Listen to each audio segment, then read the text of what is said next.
আল্লাহ রাব্বুল আলামিন বলেন, কুলিল্লাহুম্মা মালিকাল মুলকি তু'তিল মুলকা মান তাশা ওয়া তু'ইজ্জু মান তাশা ওয়া তুযিল্লু মান তাশা বিয়াদিকাল খায়রি ইন্নাকা আলা কুল্লি শাইইন কাদির। জোরে বলুন আল্লাহু আকবার। تولج الليل في النهار وتولج النهار في الليل وتخرج الحي من الميت وتخرج الميت من الحي وترزق من تشاء بغير حساب। جنبهم الله أكبر। সকল সম্মান তো আল্লাহর হাতে। আল্লাহ যাকে ইচ্ছা যাকে সম্মান দেন, আবার যাকে ইচ্ছা তাকে লাঞ্ছিত করেন, বেইজ্জত করেন। সকল কল্যাণ কার হাতে? আসতে বলবেন না কার হাতে? সে আল্লাহ, তিনি রাতের মধ্যে দিন ঢুকান, দিনের মধ্যে রাত ঢুকান। এখন গ্রীষ্মকাল চলছে, গ্রীষ্মের খড়তাপে রাতটা খুবই ছোট, দিনটা কত লম্বা। ওই 5টায় বেলা উঠে 7টায় বেলা ডুবে। আবার শীতকালে 7টায় বেলা ওঠে 5টায় বেলা ডুবে যায়। শীতকালে রাতটাকে লম্বা করে দিলেন এবং গ্রীষ্মকালে গরমকালে রাতকে ছোট করে দিলেন। এই রাতের মধ্যে দিন, দিনের মধ্যে রাত, এটা ঢুকানোর একমাত্র ক্ষমতা কার? আসতে বলবেন না কার? কার? কার? সেই মহান রব্বুল আলামিন আমাকে আপনাকে সৃষ্টি করেছেন। এটা লক্ষ্যে আমরা দুনিয়াতে এসেছি। যে কোনো সময় আমরা দুনিয়া থেকে বিদায় নেব। কেউ কি এই দুনিয়া থেকে বিদায় নেওয়ার সময় কি প্রস্তুতি নেওয়ার অথবা আগাম কোনো নিউজ পেয়ে আমি অমুক দিন মরে যাচ্ছি, এরকম কোন আগাম নিউজ নিয়ে কি কেউ বিদায় নেয়? মৃত্যু যখন তখন চলে আসে। এটা এমন একটা সিগন্যাল, দুনিয়ার সব সিগন্যাল জানা যায়, দেখা যায়, কিন্তু মৃত্যু নামক সিগন্যালটা কেউ জানে না কখন কোথায় তার মৃত্যু হবে। কোন জমিনে তার মৃত্যু হবে, কোন জমিনে তার শেষ বিদায় হবে, কেউ জানে না। আমার বন্ধুগণ, সেই জন্য মহান রব্বুল আলামিন বলছেন, শোনো, যেহেতু তোমার আমার কাছে ফিরে আসতেই হবে, আমি তোমাকে সাজেশন দিচ্ছি, ওয়ালা তামুতুন্না ইল্লা ওয়া আনতুম মুসলিমুন। মুসলমান না হয়ে মরো না, মুসলমান হয়ে আমার কাছে আসো। কার কথা?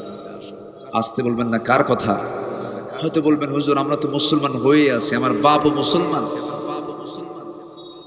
আমার দাদাও মুসলমান, আমার দাদা শরীফুল ইসলাম, আমার দাদা শরীফুল ইসলাম, আমার বাপ শহীদুল ইসলাম, আমি হলাম আরিফুল ইসলাম। 3 ইসলাম একসাথে, আর কত মুসলমান হব? এরকম অনেকে চিন্তা লালন করতে পারেন না। তাই যদি হতো, পিতার পরিচয়ে সন্তান নাজাত পাবে, এমনটা যদি হতো, তাহলে নূহ আলাইহিস সালাতু ওয়াস সালাম, তার ছেলে ছিল মুসলিম না কাফের? বলেন, মুসলিম না কাফের? কাফের ছিল, কিন্তু জান্নাতি না জাহান্নামী? জাহান্নামী। আবার সেই নবীর স্ত্রীও ছিল কাফেরা। লূত আলাইহিস সালাতু ওয়াস সালাম, তার স্ত্রী ছিল কাফেরা। আবার ইব্রাহিম আলাইহিস সালাতু ওয়াস সালাম বড় একজন নবী ছিলেন, তার বাপ ছিল কাফের, মুশরিক ছিল। এরকম করে যদি পিতার পরিচয়ে সন্তান যদি মুক্তি পেয়ে যেত, তাহলে তো তারাও জান্নাত পেয়ে যেত। জান্নাত কোনো পৈতৃক সম্পত্তির মধ্য দিয়ে পাওয়া যাবে না। জান্নাত পাওয়ার জন্য শর্ত হলো, প্রথম ঈমান আনতে হবে। যেখান থেকে আমি তেলাওয়াত করেছি, সূরা লোকমান থেকে 8 নম্বর আয়াত আমি তেলাওয়াত করেছি। এই আয়াতকে সামনে রেখে কিছু কথা বলতে চাচ্ছি, কিন্তু কথা বলতে একটু দেরি হয়ে গেছে। সময় দিতে পারবেন তো ইনশাআল্লাহ? কারো কোনো সমস্যা নাই তো? জোরে বলি ইনশাআল্লাহ। এই যে ভাইজান, কোথায় যাচ্ছে? হ্যাঁ, কোন দিকে? কি যেন কইলো চাচা, কি যেন বললো, সবাই হাসলো, একটু শোনান না ভাই। ও আচ্ছা, আব্বা বসো বসো বসো, হ্যাঁ ঘুরে আসো, ঠিক আছে, ঘুরে আসো। যাওয়া যাবে না, আমি এখানে বসছি, ইচ্ছে হলো বসলাম, ইচ্ছে হলো উঠলাম, এটা ঠিক না। এটা কি জনসভা না ইবাদতের জায়গা বলেন তো? বলেন তো, জনসভা না ইবাদতের জায়গা? বলেন ইবাদতের জায়গা, এটা মনে করবো আমরা। যদি আপনি চলে যান মোনাজাতের আগে, তাহলে ভাবতে হবে যে আপনি পরিপূর্ণ একটা রহমত থেকে আপনি বঞ্চিত হলেন। হয়তো হ্যাঁ, রহমত পাবেন, পাবেন না কেন, আংশিক পেলেন, কিন্তু আপনি যদি শেষ পর্যন্ত থাকতে পারেন, পরিপূর্ণ রহমতের ভাগীদার আপনি হয়ে গেলেন। তো আমরা আংশিক নিতে চাই না, পরিপূর্ণ নিতে চাই? বলেন তো, পরিপূর্ণ। একটা লোককে উঠবেন না, একটু মনোযোগ দিয়ে আমার কথাগুলো শুনবেন। ওয়ামা তাওফীকি ইল্লা বিল্লাহ আলাইহি তাওয়াক্কালতু ওয়া ইলাইহি উনীব। তাহলে জান্নাত পেতে হলে বংশ দরকার না ঈমান দরকার? বলেন বলেন বলেন বলেন। বংশ দরকার না ঈমান দরকার? চেহারা দরকার না ঈমান দরকার? টাকা পয়সা দরকার, ক্ষমতা দরকার না ঈমান দরকার? ঈমান দরকার। টাকা পয়সা, ক্ষমতা, দলীয় পদ, পাওয়ার, এগুলো জান্নাত পাওয়ার কোনো চাবি নয়। জান্নাত পেতে হলে এক নম্বর পুঁজি যেটা, সেটা হলো ঈমান আনতে হবে। কি আনতে হবে বলেন তো? ঈমান আনতে হবে। আমি যেখান থেকে তেলাওয়াত করেছি সেই সূরাটার নাম কিন্তু বলেছি, বলুন তো কোন সূরা? বলেন সবাই, কোন সূরা? লোকমান। বাড়ি কোথায়? লোকমানকে চেনেন আপনারা সবাই? কোন লোকমান? এটা বাংলাদেশি লোকমান নাকি? এটা সাতক্ষীরার লোকমান না, বাংলাদেশের লোকমান না, কোরআনের লোকমান। জোরে করেন সুবহানাল্লাহ। লোকটা ছিলেন কালো। কি ছিলেন? কালো। পৃথিবীতে তিনজন কালো মানুষ ছিলেন, কিন্তু আল্লাহ পাক তাদেরকে দিলটা খুব আলোকিত করেছেন, আলো দিয়েছেন। বাহিরটা কালো, ভিতরটা কি আলো। ভিতরটা কি বলেন? আলো। কয়জন? তিনজন ফেমাস। কালো তো বহু আছে, এর মধ্যে তিনজন কালো ব্যক্তির ভিতরটা খুব আলো ছিল। এই তিনজনের একজন ব্যক্তি হচ্ছেন সাইয়েদনা লোকমান। যে লোকমানের ওয়াজ আল্লাহ তাআলা নিজে পছন্দ করে তার ওয়াজটাকে কোরআনে কোট করেছে। সুবহানাল্লাহ বলা যাবে না ভাই? জোরে বলুন সুবহানাল্লাহ। আর তিনি কি ওয়াজ করেছেন বাইরে এসে না ঘরে বসে? বলেন বলেন বলেন। বাহিরে না ঘরে? ঘরে ওয়াজ করেছেন, ইনডোরে ওয়াজ করেছেন, পরিবারকে ওয়াজ করেছেন। তাহলে ওয়াজের দায়িত্ব কি বক্তাদের একার না সবার? বলেন বলেন বলেন বলেন। লোকমান ছিলেন পাবলিক বক্তা না পরিবারের বক্তা? কোরআনের দৃষ্টিতে উনি ছিলেন পরিবারের একজন সফল পিতার ভূমিকায় তিনি থেকে তার সন্তানদেরকে ওয়াজ করেছেন। সে ওয়াজটা আল্লাহ তাআলা হুবহু কোরআনে কারীমের মধ্যে কোট করেছেন।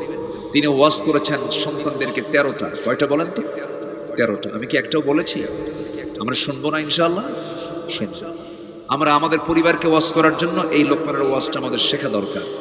আলোচনার ফাঁকে আমি এক সময় এক লাইন এটা বলে ফেলব। সম্মানিত ভাইয়েরা, আমি বলেছিলাম কয়জন ব্যক্তি পৃথিবীতে কালো মানুষ ফেমাস বলেন তো? এর মধ্যে কয়জনের নাম বললাম? একজন। আরো থাকলো কয়জন? আমরা এই দুইজন ব্যক্তির ইতিহাসও, তাদের পরিচয় হালকা করে কিছু নিয়ে আসবো। জোরে বলি ইনশাআল্লাহ। আমি কিন্তু একটা একটা করে পয়েন্ট আউট করে দিচ্ছি, এগুলো সব আমাকে মনে করে দিবেন। যদি কোনো কোথাও বাদ পড়ে যায় আমাকে বলে ফেলবে। আমরা ক্লাসে বসেছি কোরআনের, আমরা ভাগ্যবান, বলি আলহামদুলিল্লাহ। সবাইকে কোরআনওয়ালা হতে পারে? বলেন, সবাইকে কোরআনওয়ালা হতে পারে? সবাইকে কোরআনের দল করতে পারে? সবাইকে ইসলামী দল করতে পারে? সবাইকে দ্বীনের পথের মুজাহিদ হতে পারে? পারে না। এটার জন্য কপাল লাগে। কি লাগে? কপাল। হেদায়েত চাইতে হবে কার কাছে? আসতে বলবেন না, কার কাছে? তাই যদি হতো নবীর বউ কালিমা পড়তো, তাই যদি হতো নবীর ছেলে কালিমা পড়তো, তাই যদি হতো নবীর বাপ কালেমাওয়ালা হয়ে যেত। তাহলে হেদায়েত কোনো ব্যক্তির হাতে নয়, হেদায়েত নিশ্চিত 100% কার হাতে? এই জন্য হেদায়েত চাইবো আমরা কার কাছে?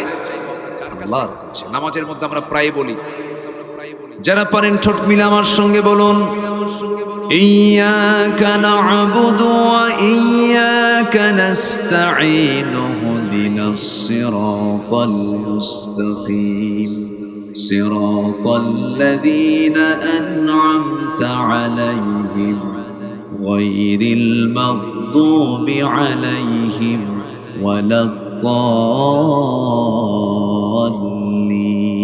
জোরে বলুন, আরো জোরে, আরো জোরে। হেদায়েত চাইবো আমরা কার কাছে? আল্লাহর কাছে। আল্লাহর কাছে এতই কম বেশি হয়, মানে আমার কাছে এটা কেমন যেন মনে হয়। আমরা বলবো যে অসংখ্য পয়গাম্বার আল্লাহ পাক এই পৃথিবীতে পাঠিয়েছেন। আল্লাহু আকবার।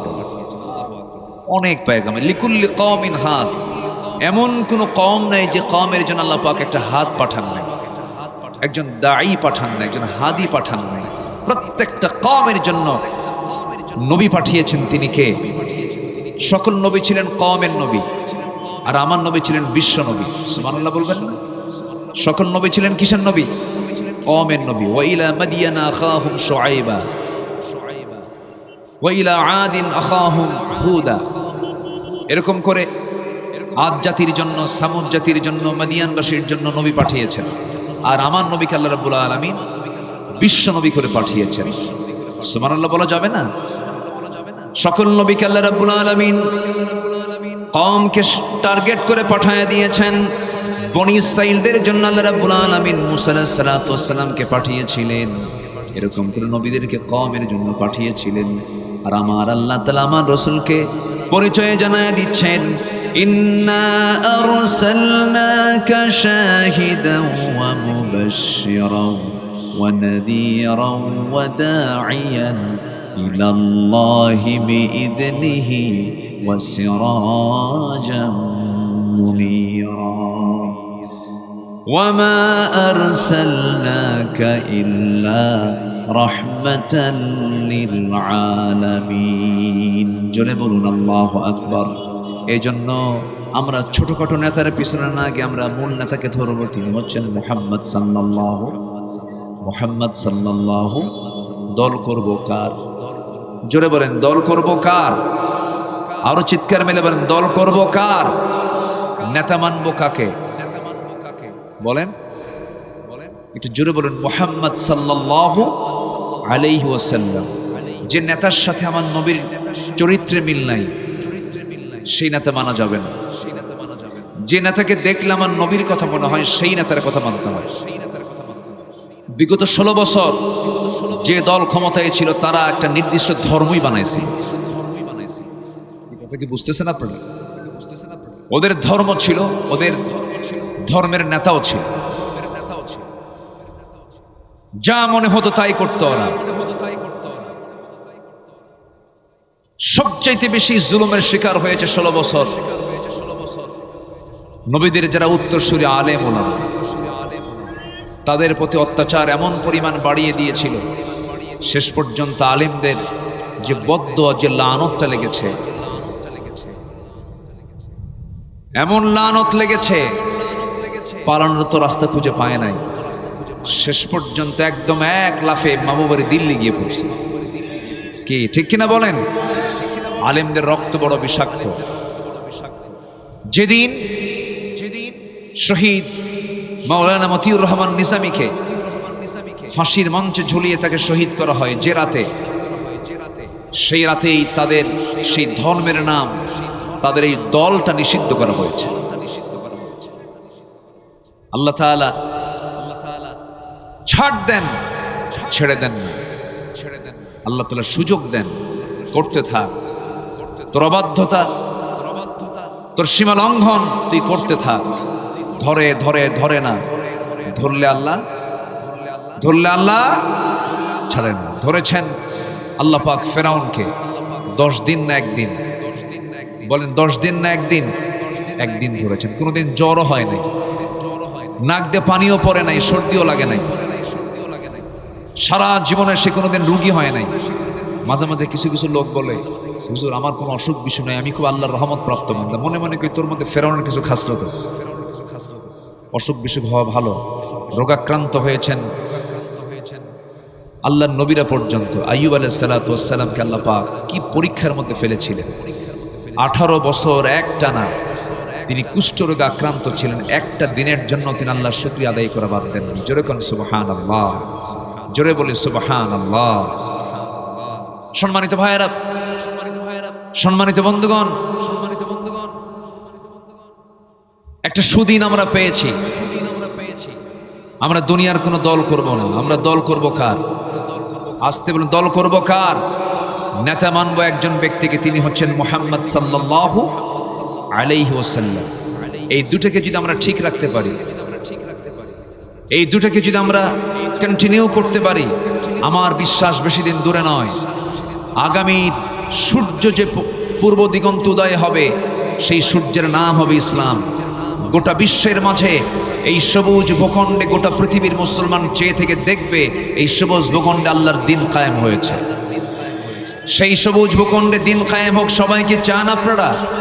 ৭১ আমার বাপ দাদারা রক্ত ঝরিয়েছিল জুলুম থেকে বাঁচার জন্য। ২৪ জুলাই আমাদের সন্তানরা রাজপথে নেমে স্বৈরাচারকে তারা হটায় দিয়ে দেশকে ফ্যাসিস্ট মুক্ত করেছে, ফ্যাসিবাদ মুক্ত করেছে। আরেকটি সংগ্রাম আমাদের এখনো পড়ে আছে যে কাজের জন্য, সেটা হলো সব দল দেখা শেষ, সব আইন দেখা শেষ। আমরা আল্লাহর আইন, আমার দেশকে আমরা দেখতে চাই আল্লাহর জমিনে দিন কায়েমের জন্য। যদি প্রয়োজনে জান মাল দিতে হয়, সবাইকে ময়দানে ঝাঁপিয়ে পড়তে রাজি আছেন? রাজি আছেন কারা কারা? হাত উঁচু করে দেখেন মুসলমান।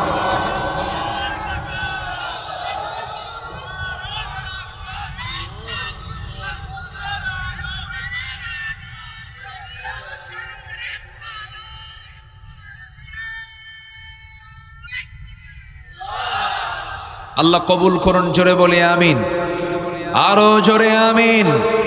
আমি মাঝে মাঝে আল্লাহর কাছে বলি, আল্লাহ ৬৪ জেলা দিয়েছ আমাদের দেশে, ৬৪ জেলা, ৫৬,০০০ বর্গ মাইলের সোনার এই বাংলাদেশ, টেকনাফ থেকে তেঁতুলিয়া, রূপসা থেকে পাথুরিয়া, সুন্দরবন থেকে বান্দরবান, প্রতিটি জেলায় ইসলামী আন্দোলনের কর্মী ভাইরা আছেন, তবে সাতক্ষীরার মতো নয়।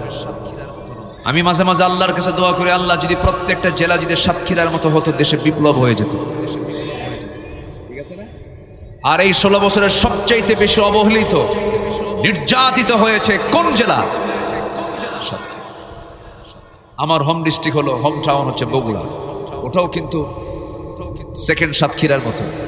আমি সাতক্ষীরা বলবো না, তবে বগুড়াও ছিল একটা জুলুমের, মাজলুমের একটা জেলা। প্রচন্ড নির্যাতন, জুলুমগুলো করা হয়েছে। এই সাতক্ষীরা সদরের সাবেক এমপি মহোদয়, বর্ষিয়ান রাজনীতিবিদ, একজন খ্যাতিমান আলেমে দ্বীন আব্দুল খালেক মন্ডল সাহেবের বাড়িকে বুলডোজার দিয়ে ভেঙে ফেলা হয়েছিল। বেশি দিন সময় লাগেনি, সময়ের ব্যবধানে যারা বুলডোজার দিয়ে, সরকারি লোক দিয়ে যারা অবৈধভাবে স্বাধীন দেশের এক নাগরিকের বাড়ি বুলডোজার দিয়ে ভেঙেছিল, সময়ের পরিক্রমায় তাদের ঘর বাড়ি প্রশাসন ভাঙেনি, জনগণ ভেঙে দিয়েছে। আল্লাহ আছেন না নাই? আসতে বলবেন না, আল্লাহ আছেন না নাই? আছেন। তার বাস্তব আমরা দেখেছি কয়েকদিন আগে। কি মনে করেন? ঠিক আছে কিনা বলেন? ফেরাউন বেঁচে ছিল ১৬০০ বছর, এরা ছিল ১৬ বছর। সংখ্যার যে মিল হলো কেমনে বুঝলাম? সংখ্যার একটা মিল আছে না নাই বলেন? পরে হিসাব করে দেখি না, ফেরাউনের যে রোগ, এদের ওই রোগই ছিল। চেয়ারে বসলে চেয়ার ছাড়ে না, সুপারগুলো আটা দিয়ে বসে। কি আটা দিয়ে বসে? সুপারগুলো আটা দিয়ে বসছে। কিন্তু আল্লাহ পাক এবার এমন ভাবে নামায় দিছেন, এমন ভাবে বেইজ্জত করেছেন। বাঁচার জন্য দাড়ি কাটে, আরেকজন বাঁচার জন্য দাড়ি রাখে। ঠিক কিনা? ঠিক কিনা? বাঁচার জন্য দাড়ি একজন রাখে, আরেকজন কি কাটে। রাইখে গিয়ে সিলেটে ধরা খাইলো, আর একজন কাটতে গিয়ে নৌকায় চড়ছে, ভুল করে আবার ধরা খাইলো। সম্মানিত বন্ধুগণ, ওরা আলেমদেরকে বেইজ্জত করতে গিয়ে আল্লাহ পাক ওদেরকে লুঙ্গি খুলে ফেলে দিয়েছেন। ঠিক কিনা বলেন? বেইজ্জত করেছেন। আল্লাহ আছেন না নাই? আমাদেরকে আল্লাহ পাক একটা সুযোগ দিয়েছেন, এই সুযোগকে আমরা কাজে লাগাতে চাই। আমরা জীবনকে গঠন করব ইসলাম দিয়ে, দল করে যাবো আল্লাহর দেওয়া দিন ইসলাম। কার দল? কার দল বলেন? সেই দলের নাম কি হবে বলেন? ইসলাম। ইসলামকে মানবো না, আমি জান্নাত পাবো না। ইসলামকে মানবো, আল্লাহ পাক আমাকে জান্নাত দিবেন। সোজা কথা। আল্লাহ কবুল করুন, জোরে বলি আমিন। মূল আলোচনার দিকে চলে যাচ্ছি, একটু মনোযোগ দিয়ে কথাগুলো শুনবেন। সম্মানিত ভাইয়েরা, আল্লাহ পাক এই সূরা লোকমানের ৮ নম্বর আয়াতে একটা জান্নাতের কথা বলেছেন, জান্নাতুন নাঈম। জান্নাতুন নাঈম। আপনারা কোন জান্নাত পেতে চান? ৮টা জান্নাত তো, কোন জান্নাত পেতে চান বলো? ওরে বাবা, এ তো বিশাল ব্যাপার। কেউ জান্নাতুন নাইম নিবেন না? তাহলে তো এই আয়াত তো তাহলে পড়া যাবে না। তাহলে ফিরদাউসের আয়াতে যাই নাকি? হ্যাঁ, সবাই কি জান্নাতুল ফিরদাউস পাবে? পাবে না। জান্নাত রেখে দিয়েছেন আল্লাহ পাক কয়টা বলেন তো? 8টা জান্নাত। জাহান্নাম কয়টা? 7টা। সংখ্যা কয়টা জাহান্নামের বলেন? 7টা। আর একটা জেলার নাম 7 দিয়ে শুরু, 7 সংখ্যা দিয়ে। কোন জেলা বলেন? কোন জেলা? সাতক্ষীরার মানুষকে 7 সংখ্যা কি পরাজিত করে? 7 জাহান্নামকে মাইনাস করে 8টা খুঁজতে হবে। আমাদের দিকে 8 জান্নাতের দিকে আমাকে খুঁজতে হবে, 8টা সংখ্যার দিকে খুঁজতে হবে। কোন আমলে কোন জান্নাত, কোন আমলে কোন জান্নাত আল্লাহ রাব্বুল আলামিন রেখে দিয়েছেন দেখেন। জান্নাতে মাওয়া একটা জান্নাত আছে। ওয়া আম্মা মান খাফা মাকামা রাব্বিহি ওয়া নাহান নাফসা আনিল হাওয়া ফাইন্নাল জান্নাতা হিয়াল মাওয়া। জোরে বলুন আল্লাহু আকবার। যে ব্যক্তি আল্লাহর ভয় দিলের মধ্যে লালন করবে, আল্লাহ রাব্বুল আলামিন তাকে জান্নাতে মাওয়া দিয়ে দিবেন। আবার এখানে বলছেন ইন্নাল্লাযীনা আমানু ওয়া আমিলুস সালিহাতি কানাত লাহুম জান্নাতুন নাঈম। জোরে বলুন আল্লাহু আকবার। ঈমান যারা আনবে, নেক আমল যারা করবে, তাদের জন্যই জান্নাতুন নাঈম রয়েছে। কিন্তু এটা এমন জান্নাত যে জান্নাতটা চিরস্থায়ী জান্নাত। এই জান্নাত থেকে কেউ কোনোদিন বের হতে পারবে না, বের হবেও না। বের হয়ে যাবে কোথায়? আবার বিরক্ত লাগবে না, এমন জান্নাত আল্লাহ পাক রেখে দিয়েছেন। জান্নাতের মধ্যে কোনো ঘুম নাই, জান্নাতের মধ্যে কোনো টয়লেট নাই, জান্নাতের মধ্যে কোনো পেশাবের কোনো কারবার নাই। নাস্তিকরা কয় হুজুররা এগুলো কি ওয়াজ করে? টয়লেট ছাড়া কি মানুষ বাঁচে নাকি? বেকুব, তুই যে তোর মার পেটের মধ্যে 9 মাস ছিলি, কোন টয়লেটে তুই টয়লেট ছাড়ছিস? কি কথা বলছিস? মার পেটের মধ্যে পেশাব পায়খানা ছিল নাকি? বলে ছিল না। আল্লাহ যদি আমাকে ওই মায়ের পেটের ভিতরে 10টি মাস যদি পেশাব পায়খানাকে মুক্ত রেখে যদি মার পেটে ধীরে ধীরে বড় করতে পারেন, তিনি কি জান্নাতের মধ্যে পেশাব পায়খানা বন্ধ রাখতে পারেন না? আসতে বলবেন না পারেন না? পারেন না? জান্নাতে ঢুকে যদি পেশাব পায়খানায় হাতাই, তাহলে জান্নাত করে লাভ কি? জান্নাতে গিয়ে যদি ঘুমাই, যদি বলেন তো আমরা পৃথিবীতে কাজ করি বেশি না ঘুমাই বেশি? ঘুমই তো বেশি না, ঘুম। তবে কাজে আর কতক্ষণ থাকি আমরা? খাওয়া দাওয়া আছে, ওঠা বসা আছে, ঘুম আছে। যদি 60 বছর বয়স হয়ে থাকে, দেখা যায় 20 বছর ঘুমিয়ে যায়। আর মার পেট থেকে জন্ম নেওয়ার পর তো 18 ঘন্টা ঘুম পারে। কয় ঘন্টা ঘুম পারে?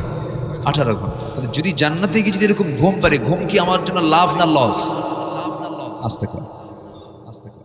জান্নাতে যাওয়ার পরে যদি ঘুমাই, ঘুম মানে কি?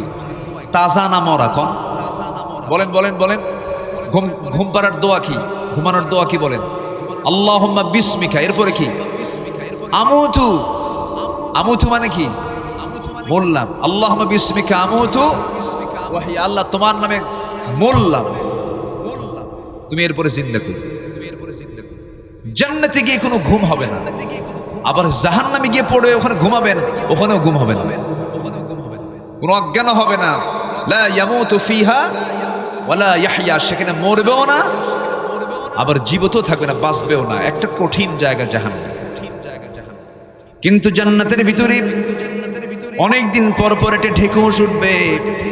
সমস্ত ঢেকুশের মধ্য দিয়ে হজম হয়ে যাবে, সব খাবারগুলো হজম হয়ে যাবে, পেশাব পায়খানা লাগবে না।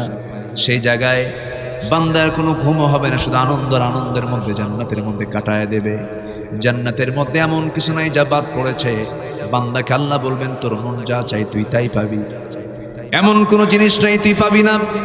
জান্নাতের মধ্যে 4টা নহর আল্লাহ রাব্বুল আলামিন রেখে দিয়েছেন।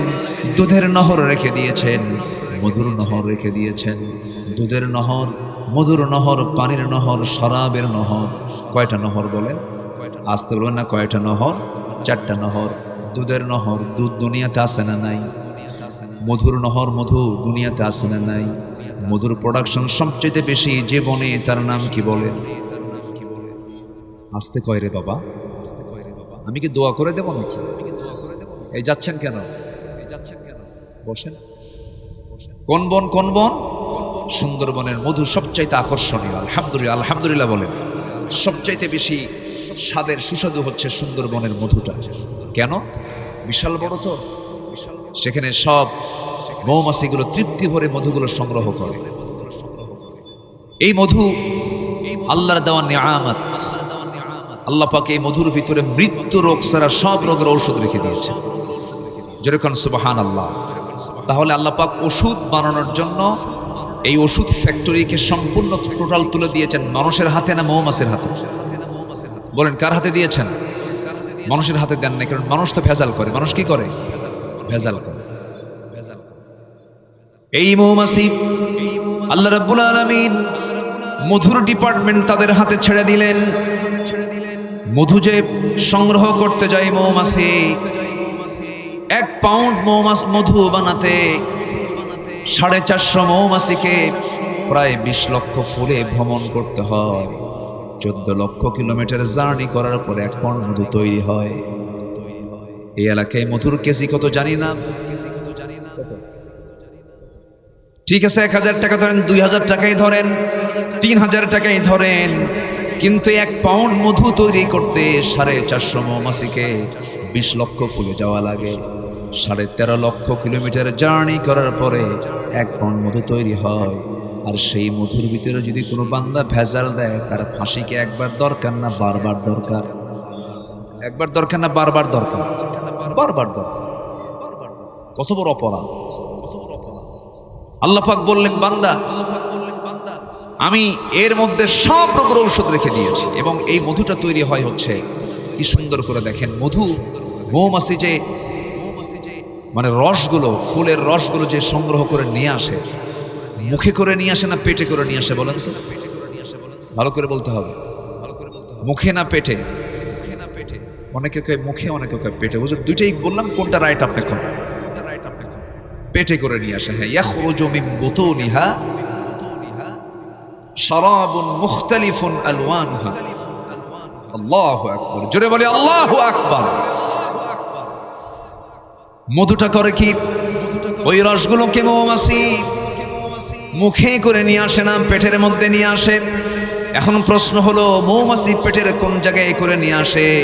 আমার আপনার পেটের স্টমাক হলো, পাকস্থলী হলো একটা, কিন্তু আল্লাহ পাক মৌমাছির পেটের মধ্যে পাকস্থলী করে দিয়েছেন দুইটা। একটা হলো খাবার পাকস্থলী, আরেকটা হলো মধু রাখার পাকস্থলী।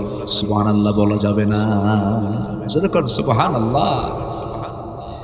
এরপরে ওই জায়গায় মধুগুলো রিজার্ভ করে নিয়ে মৌচাকে চলে আসে।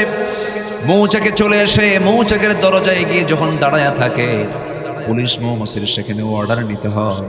সে যখন সিগন্যাল দিয়ে দেয় ভিতরে ঢোকো, তখন হাত পা চেক করে কোনো ময়লা আছে নাকি। ময়লা জীবাণু যদি কোনো মৌমাছির থেকে থাকে, 1 কামড় মেরে তাকে দুনিয়া থেকে বিদায় করে দেয়। ভিতরে ঢুকায় ঢুকায় মৌচাকের বিভিন্ন জায়গায় রানী মৌমাছি মধুগুলোকে সংগ্রহ করে রেখে দেয়। আমার বন্ধুগণ, আবার ওই মৌচাকের ভিতরে মধুগুলোর তাপমাত্রা যদি ভিতরে বেড়ে যায় 35 ডিগ্রি সেলসিয়াস তাপমাত্রা, স্বাভাবিক তাপমাত্রা, মধু নষ্ট হবে না।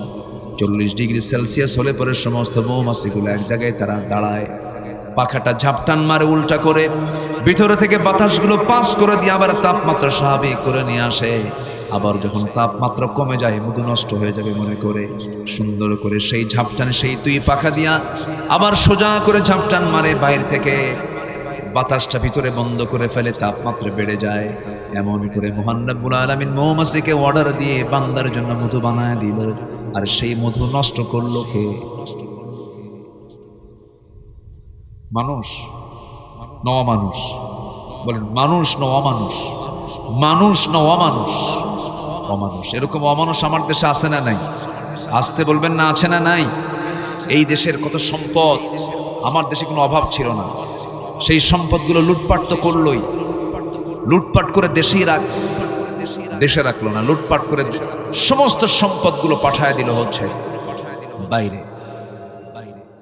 শত শত মেট্রো রেল তৈরি করা যেত, 30-40টা পদ্মা সেতু তৈরি হতো। যত পরিমাণ টাকা তারা পাচার করেছে, দেশের সম্পদ দেশে রাখি নাই কেন? দেশের প্রতি ওদের দেশের মোহাব্বত, যে দেশের যে টান, প্রকৃত টান ওদের নাই, কারণ ওদের বিয়াই বাড়ি হলো আমেরিকা। আসতে কন কেন? ওদের বিয়াই বাড়ি হলো আমেরিকা। কে কতটুকু ইসলাম মানে, কার কতটুকু দেশপ্রেম আছে জনগণের বুঝতে আর বাকি নাই। সম্মানিত বন্ধুগণ, আমাদের জেগে ওঠার সময় হয়েছে এখন। সব শাসন আমরা দেখে শেষ করে ফেলেছি। চাঁদাবাজদের কোনো নেতৃত্বে বাংলার জমিন আর হতে দেব না। আগামীর দেশ হবে কোরআনের দেশ, আগামীর সরকার হবে নামাজের সরকার, আগামী সরকার হবে ইসলামের সরকার, ইসলামের সরকার, ইসলামের সরকার। রাজি আছেন কারা কারা? হাত উঁচু করে দেখান মুসলমান।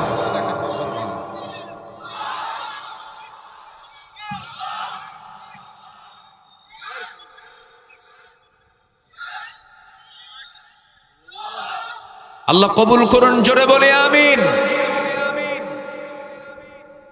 সবাই কি জান্নাত পেতে রাজি আছে তো ইনশাআল্লাহ? তাহলে আগে আমাদের পুঁজি হলো ভালো করে ঈমান আনতে হবে। কি আনতে হবে বলেন? ঈমান আনতে হবে। সে ঈমান হতে হবে ভেজাল না নির্ভেজাল? বলেন, ভেজাল না নির্ভেজাল? নির্ভেজাল ঈমান তাকেই বলে যার নামাজ থাকে, যার ফরজ লঙ্ঘন হয় না, যে কবিরা গুনাহ করে না, যে ওজনে কম দেয় না, যে বনের সম্পত্তি মেরে খায় না, যে প্রতিবেশীর হক নষ্ট করে না, যে পিতামাতার হক আদায় করে, যে সময় মতো নামাজ পড়ে, যে আল্লাহর দিন কায়েমের জন্য যখনই ডাক পড়তে চায় তখনই সে ঝাঁপিয়ে পড়ে। এগুলো হচ্ছে ইমানদারের লক্ষণ। কিসের লক্ষণ বলেন? ইমানদারের লক্ষণ। সম্মানিত ভাইয়েরা, একটু কান লাগাবেন সবাই। কয়জন কালোর কথা বলেছে বলেন তো? বলেন, কয়জন কালো? 3 জন কালো। এর মধ্যে একজনকে বলেন, বলেন কে বলেন? লোকমান। সাইয়্যিদনা লোকমান আলাইহিস সালাতু ওয়াস সালাম নবী ছিলেন না, রাসূল ছিলেন না, কিন্তু আল্লাহ তাকে এত সম্মান, এত মর্যাদা দান করেছেন, তার নামে একটা সূরা পর্যন্ত নাজিল করেছেন। অনেক নবীর নাম বাদ পড়েছে কোরআনে। কোরআনের সব নবীর নাম উল্লেখ নাই, কিন্তু আল্লাহ রাব্বুল আলামিন লোকমানের নাম শুধু নিয়ে আসেন নাই, তার নামে একটা সূরা নাজিল করেছেন। কেন নাজিল করেছেন? তোমরা পৃথিবীর সমস্ত বাপেরা লোকমানের মতো হয়ে যাও। লোকমানের যে চরিত্র, লোকমানের যে আদর্শগুলো, সে আদর্শ তোমাদের মধ্যে নিয়ে আসো। লোকমানকে আল্লাহ রাব্বুল আলামিন কালো বানিয়েছিলেন, খুব কালো ছিলেন, খাটো মানুষ ছিলেন, পার গোড়ালি গুলো ফাটা ছিল, তাকে তেমন কোনো মানুষ চিনত না। সমাজে খুব অপরিচিত লোক ছিলেন, তাকে তেমন কেউ চিনত না। কিন্তু আল্লাহ রাব্বুল আলামিন তাকে এত সম্মান দান করেছেন। আল্লাহ নিচে বলেন, ওয়ালাকাদ আতাইনা লুকমানাল হিকমাহ আনিশকুর লি ওয়া লিওয়ালিদাইক ইলাইয়াল মাসির। জোরে বলুন আল্লাহু আকবার। আমি সাইয়্যিদনা লোকমানকে হিকমত দান করেছিলাম, আমি তাকে এমন কিছু প্রজ্ঞা দান করেছিলাম যা পৃথিবীর কাউকে আমি দেই নাই। সেই লোকমান তার সন্তানকে 13টা নসিহত দিয়েছিলেন। কয়টা নসিহত বলেন? 13টা নসিহত দিয়েছিলেন। আমি বলতে চেয়েছি, একটা একটা করে বলবো, একটু কান লাগায় লাগায় সবাই মনোযোগ সহকারে শুনবেন। 12টা সোজা বেজে গেছে, 12টা। আমি কি দোয়া করে দেবো না?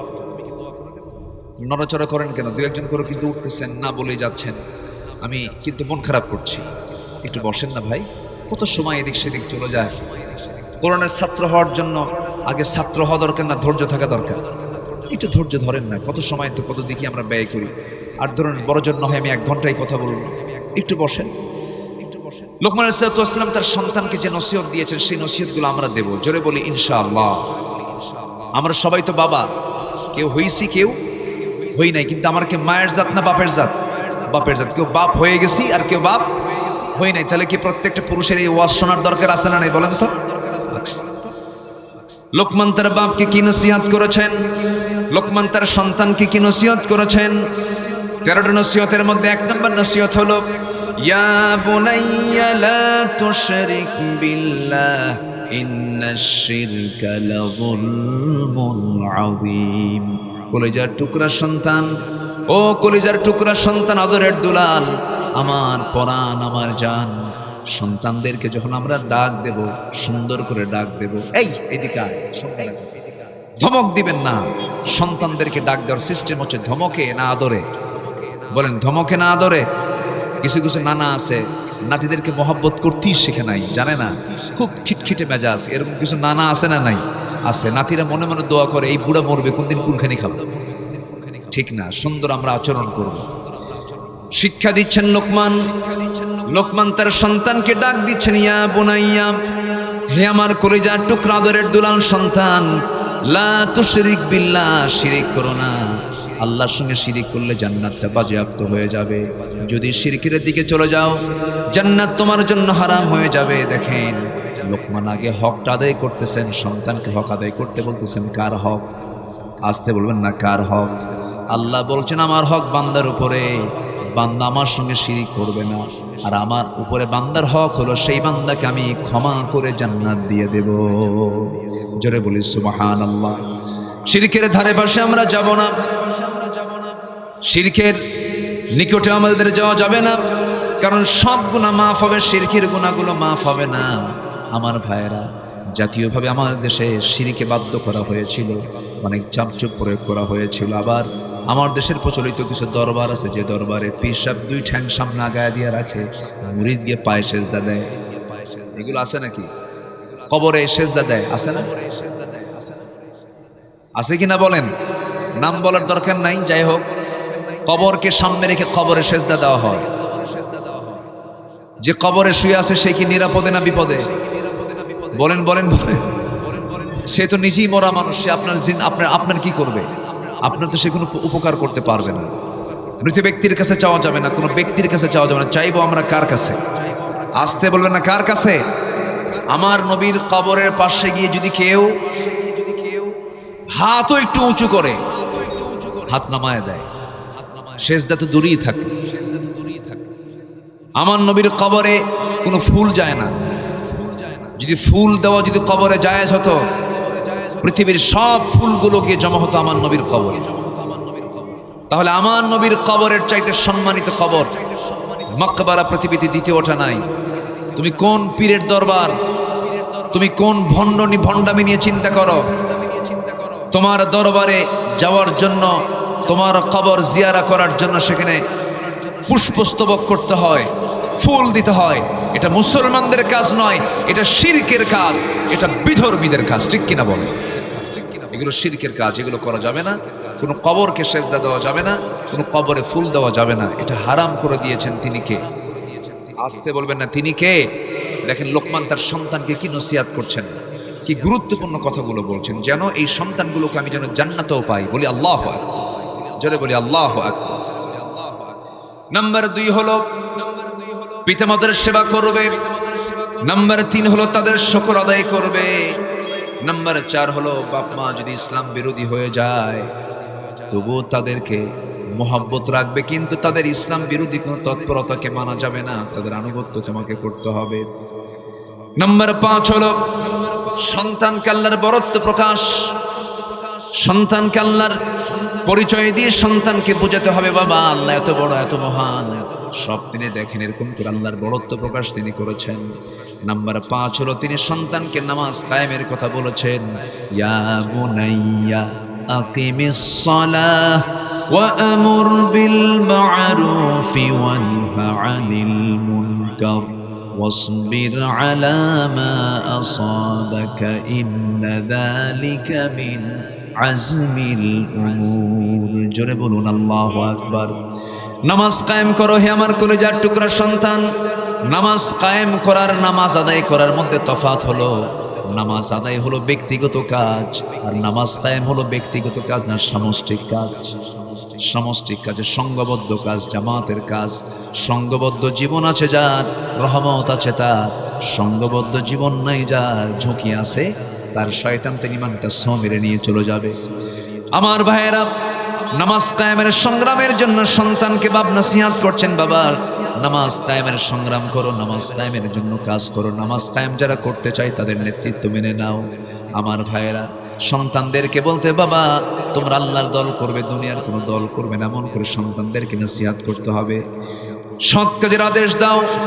নাম্বার 7 সৎ কাজের আদেশ দাও। নাম্বার 8 হলো অসৎ কাজের বাধা দিবে। হে আমার কলিজার টুকরা সন্তান, কোন অসৎ কাজ পেলে পরে সৎ কাজের জন্য মানুষকে ডাকবে। অসৎ কাজের জন্য বাধা দেবে। আমার বন্ধু এই সমস্ত সুন্দর করে নাসিহাগুলো করছেন। যে কালো মানুষটার নাম বলছিলাম, সেই কালো মানুষটার নাম কি বলেন? বলেন বলেন বলেন বলেন। তাকে প্রশ্ন করা হলো, লোকমান, আল্লাহ তোমাকে সম্মানে, সুবহানাল্লাহ, এমন কিছু পরিবার আছে না? আছে না? আচ্ছা, মেহমান হাড়িতে সব সময় মেহমানের খাবার থাকে। একজন নবী ছিলেন যিনি মেহমান ছাড়া একটা বেলাও খাননি। তিনি কোন নবী বলেন? বলেন বলেন। কেউ তো বললেন। হ্যাঁ, এই যে জবাব দিয়েছেন, ইব্রাহিম আলাইহিস সালাতু ওয়াস সালাম। আমাদের জাতির পিতাকে বলে 16 বছর ছিনতাই করে নিছিল না এটা জাতির পিতা? 16 বছর ছিনতাই করছিল না? আল্লাহ পাক আমাদেরকে আবার উদ্ধার করেছেন। এমন এমন পিতা, 6 আগস্টের দিন সেই পিতার মাথা ভাঙ্গে উপরে যা বসে আছে। ডক্টর ইউনূসকে প্রশ্ন করা হলো যে এরকম মাথা ভাঙ্গা হচ্ছে, এগুলো কেমন আচরণ? বলা হলো, এই প্রশ্ন আমাকে করেন কেন? যার মাথা ভাঙছে তার বেটিকে প্রশ্ন করেন। ঠিক কিনা বলেন? সেই ইব্রাহিম ইসলাম তিনি মেহমান ছাড়া খেতেন। আমার নবীজি সাহাবায়ে কেরামকে নিয়ে আলোচনা করছিলেন। এক গরিব সাহাবী, তার বাড়িতে 3 মাসের বাজার নেই। কয় মাসের বাজার নেই বলেন? 3 মাসের বাজার নেই। তো স্বামীর পকেট থেকে কিছু কয়েন জমা করে করে তার বউ কিছু টাকা জমা করছিল। সেই জমাকৃত টাকাগুলো 3 মাসের মাথায় স্বামীকে দিয়ে বললেন, স্বামী আমার, আপনার পকেট থেকে কয়েনগুলো জমা করছিল। স্বামীর পকেট থেকে বউ যদি টাকা না বলে নেয়, এটা জায়েজ না না জায়েজ? কিছু কয় না, বলেন, ভালো করে বলেন। জায়েজ না না জায়েজ? জায়েজ বলে দেব? ভালো করে কন। কি এক সাহাবী আমার নবীর কাছে এসে বলতেছে, হুজুর, আমার স্বামী খুব কৃপণ, প্রয়োজনীয় জিনিসও দেয় না, আমি কি তার কাছ থেকে না বলে কিছু নিতে পারবো? রাসূল বললেন, খুযি মা ইয়াকফিক। রাসূল বললেন, তুমি অতটুকু নিতে পারো যা তোমার প্রয়োজন, এর চাইতে বেশি নিলে আবার ওটুকু না হবে। কি কথা কি বুঝতেছেন আপনারা? এটা প্রয়োজনীয় জিনিস স্বামী দিতে চাচ্ছে না, তখন আপনি এটা না বলে নিতে পারবেন, তাছাড়া নেওয়া যাবে না। তো এই কয়েনগুলো নিয়ে বললেন যে আমার স্বামী, আপনি এটা নিয়ে একটু বাজার করে আসেন, আজকে তৃপ্তি ভরে রাতের বেলা একটু খাবো। খালি ব্যাগ নিয়ে চলে গেছেন। আজান পড়ে গেছে। এখন আজান হলে পরে বাজার আগে না নামাজ আগে? জোরে বলবেন, জোরে বলবেন। বাজার আগে না নামাজ আগে? নামাজ। নামাজের জন্য মসজিদে ঢুকেছেন, ইমাম হচ্ছেন। আমার নবী নামাজের মধ্যে কত মজা, নামাজ শেষ করে ফেললেন নবীজি আমার। নামাজের পরে বয়ান শুরু করলেন। আসর হয়ে গেল, বাজার হলো না। আসর নামাজ শুরু হলো, মাগরিব পর্যন্ত বয়ান শুরু হলো, নামাজ আর হলো না। মাগরিব এশা পার হয়েছে, তার বাজার করা হলো না। এশার নামাজ পড়ে আমার নবীজি সাহাবায়ে কেরামদের হাতে হাতে মেহমান 2 জন 3 জন 4 জন করে দিয়ে দিলেন। এই গরিব সাহাবী তালহা রাদিয়াল্লাহু তাআলার কাছে গিয়ে বলছেন, তালহা, একটা মেহমান বেঁচে গেছে, তুমি মেহমানটা তোমার বাড়িতে নিয়ে গিয়ে মেহমানদারি করো। বাজার নাই কয় মাসে? কয় মাসের বাজার? 3 মাসের বাজার নাই। এই 3 মাসের বাজার নাই। এই সাহাবী খালি ব্যাগ হাতে করে নিয়ে বাড়ির সামনে গিয়ে দাঁড়ায়া দরজায় নক করে বলছে, বউ দরজা খোলো। দরজা খোলা হয়ে গেল, সালাম বিনিময় হলো। সালাম বিনিময়ের পরে বউটাকে লক্ষ্য করে বলছে, বউ আমার, এই যে ফাঁকা ব্যাগ, বাজার করার সময় পায় না, এই যে টাকা, কিন্তু আমি একজন মেহমানকে সাথে নিয়ে এসে যে রাসূল পাঠায়া দিয়েছেন, কি করা যায়? সঙ্গে সঙ্গে স্ত্রী স্বামীর কথায় রাগান্বিত তো হওয়া দূরের কথা, মুস্কি হাসি মেরে বলছেন, আলহামদুলিল্লাহ। মেহমান পাওয়া মানে কি বলেন? জোরে বলেন, মেহমান পাওয়া মানে কি বলেন? আলহামদুলিল্লাহ। আর আমার আপনার নরমাল বউ যদি হতো, কি হতো বলেন? তোমার আত্মীয় তুমি দেখো, তোমার আত্মীয় তুমি দেখো। না মা, মেহমানকে পাবেন মানে ভাবতে হবে এই মেহমানের রিজিকটা মেহমান নিজে নিয়ে আসে, আপনি খাওয়ান না, আল্লাহ তাকে খাওয়ান। আল্লাহু আকবার। আল্লাহু আকবার। এখন স্বামী বলতেছে, আমার স্ত্রী, তুমি তো আলহামদুলিল্লাহ কইলে, কিন্তু বাজার তো নাই, কি করবো, আমি কি খাওয়াবো তারে? স্ত্রী বলতেছে, স্বামী আমার, চিন্তা করবেন না, ওই যে উঁচাতে একটা আটার বস্তা দেখা যায়, তুষের বস্তা দেখা যায়, সেই তুষের বস্তাটা নামায় দেন। তুষ এলাকায় তুষ বলো না, কি বলো? তুষটা নামায় নেন। তুষের বস্তা নামায় দেওয়া হলো।